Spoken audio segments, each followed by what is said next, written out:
Hi guys, welcome back to another Star Wars figure review. Next video we're going to take a look at another one of the figures from The Empire Strikes Back, with the film being 40 this year.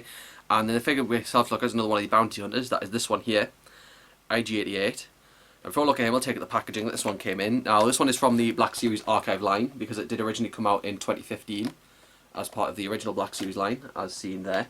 But we do get the Gregory Titus artwork of IG-88 right there, depicting him in his stance with his weaponry that he has.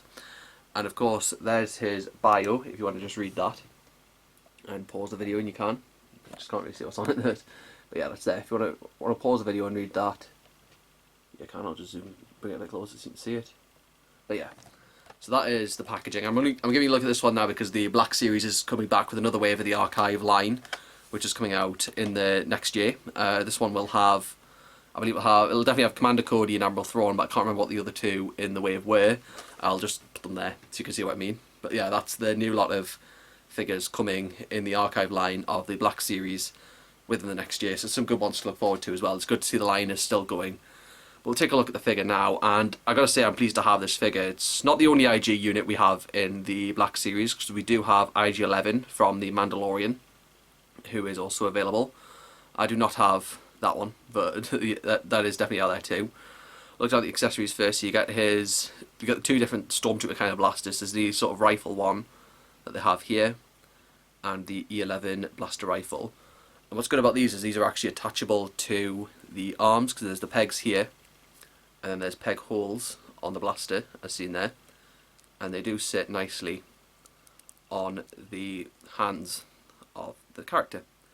So it doesn't wobble off, doesn't fall off, or anything like that. And I think that's given due with the sort of connection with the arms, because the hands wouldn't be able to hold on to the blasters given in that on their own, but with the pegs they do sit nicely. Same goes with the E11.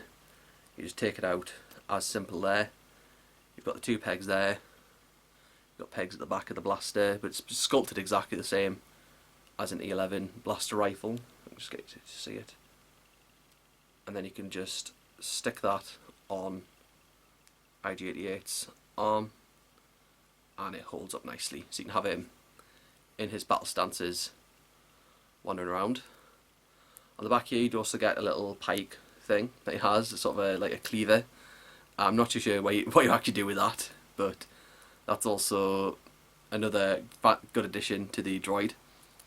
And then of course you do have sort of a slot here, which I think is mainly used to fit for this one, because it does fit nicely in there, and then you can have him with just the E11 blaster rifle wandering around. Now looking at this figure in this stance, displaying it in this style is a great thing to do, but there's some, and of course you can pose him in different poses. Like if you see the first episode of The Mandalorian, there's the way IG-11 walks around firing. You could do the same kind of thing with IG-88 and just have him going around being the shooting assassin droid that he is.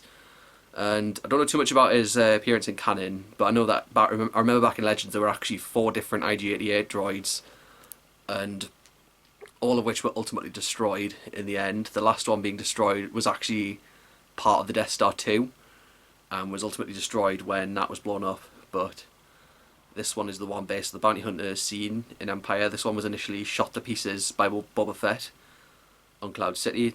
The idea was that he came into he landed on Cloud City just like Boba Fett had, and then Boba Fett just blew him to bits, just like that.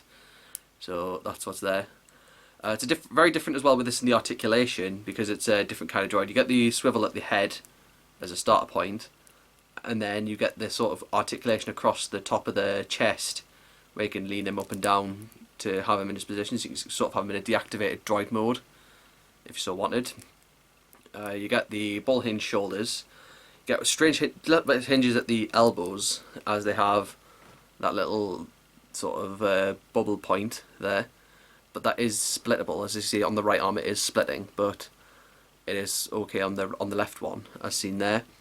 And that, I think that's good with how they like to detail, but you can turn it as well. So they are sort of ball hinge sort of thing that they've got there. So it does work the same way as a ball hinge, which is another good thing. You get these swivel hips.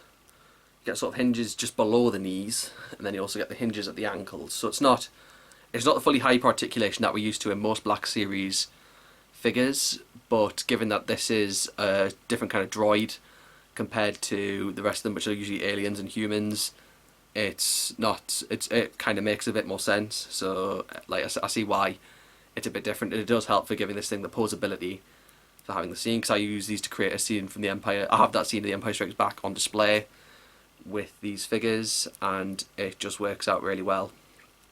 So at least I can just display him in his stance like that, as he is in the meeting when he stood next to Boba Fett. And then, because of course he does appear briefly in the film when Boba Fett is being briefed, and he's basically standing next to him as Vader says "no disintegrations" to him. So that's a good thing. But just some of the little droid detail that this thing has is very well done. You know, it's like Hasbro really went out of their way to do this, I think, in the first place, and they do those little improvements to it afterward, so that all plays out for the best. But this is IG-88 from The Empire Strikes Back. Great figure. I think it's worth having. I know some places do still have him in stock, so I'll leave a link to the description to the Star Action Figures link where you should be able to buy him if he is in stock. But if he isn't, there'll be plenty of stores that might still have him in, so he shouldn't be too hard to retrieve as a figure. I don't think he was released as part of the 40th anniversary line. If he was, I'll just put a picture there, but I'm pretty sure he wasn't. So yeah, but this is a decent figure. If you haven't got this one, and you want to complete that little set of bounty hunters, this is just the one you need to have it in your collections. I really like it as well. It fits in nicely with the others. So yeah, but that is IG-11. IG-88, sorry. I don't have IG-11, but this is IG-88 from The Empire Strikes Back, and I hope you enjoyed looking at him. Do drop a like on this video if you did enjoy looking at him.